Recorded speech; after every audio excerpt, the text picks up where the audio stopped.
Team India को। उन्हें था गुमान हमारी उड़ान में कहाँ दम है, और हमें था ये भरोसा कि आगे आसमान भी थोड़ा कम है। ये कहानी एक ऐसे टेस्ट मैच की जब इंग्लैंड को 60 ओवर्स नर्क के समान लगने लगा। इंडियन क्रिकेट टीम की सबसे आइकॉनिक विक्ट्री की। जीत गए लास्ट में, मिल गई जीत टीम इंडिया को। साल 2021 टीम इंडिया 5 मैचों की टेस्ट सीरीज खेलने के लिए इंग्लैंड पहुंची। टीम इंडिया WTC फाइनल हार कर इंग्लैंड पहुंची थी। पहला टेस्ट मैच ड्रॉ होने के बाद अब बारी थी दूसरे टेस्ट की, जो कि लॉर्ड्स के मैदान पर खेला जाने वाला था, जिसे होम ऑफ क्रिकेट वीक कहा जाता है, जहां पर टीम इंडिया ने अपने पूरे क्रिकेट हिस्ट्री में सिर्फ 2 टेस्ट मैच जीते थे।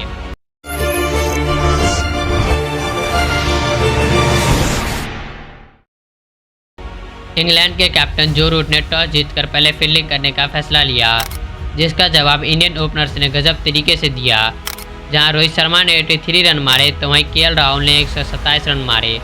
इन दोनों के अलावा विराट कोहली के 42, ऋषभ पंत के 37 और जडेजा के 40 रन के बदौलत इंडिया का स्कोर 364 रन हो गया।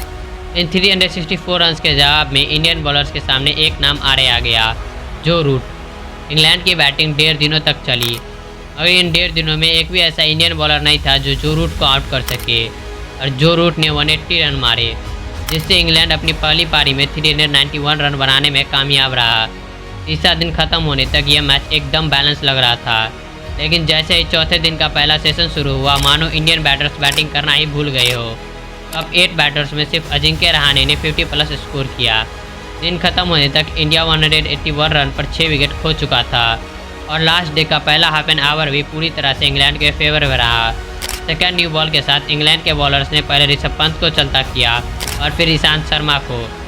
इंडिया का स्कोर 209 पर 8 हो चुका था और इंडिया अभी भी 182 रन की लीड में था, और अब पिच पे मौजूद थे जसप्रीत बुमराह और मोहम्मद शमी।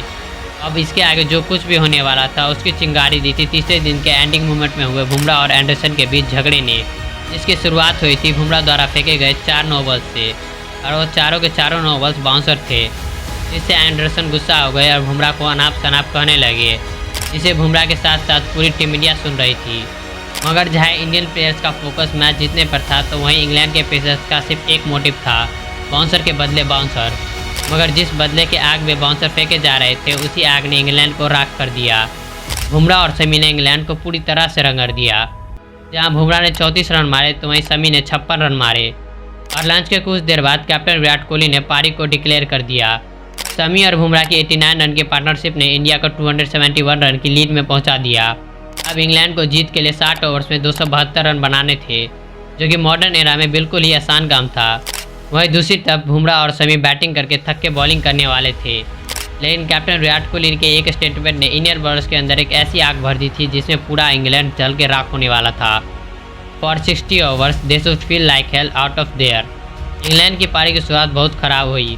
बुमराह और शमी ने दोनों इंग्लैंड के ओपनर्स को डक में चलता कर दिया। टी ब्रेक तक इंग्लैंड 67 पे 4 विकेट खो चुका था। मैच का फाइनल सेशन बचा हुआ था। इंग्लैंड के हाथ में 6 विकेट बचे हुए थे और मैच ड्रॉ लग रहा था, लेकिन बुमराह ने जो रूट का विकेट उखाड़ दिया। और जब इस आग उगलती हुई बॉलिंग अटैक में मोहम्मद सिराज को इंट्रोड्यूस कराया गया, तब उन्होंने बैक टू बैक 2 विकेट उखाड़ के इंग्लैंड का स्कोर 90 पर 7 कर दिया, और अगले 3 ओवर में पूरी इंग्लैंड की टीम ऑल आउट हो गई और टीम इंडिया ने लॉर्ड्स के मैदान पर इंग्लैंड को 151 रन से हरा दिया। इसका क्रेडिट इंडियन बॉलर्स के साथ साथ विराट कोहली के फेयरलेस कैप्टनसी को भी जाता है।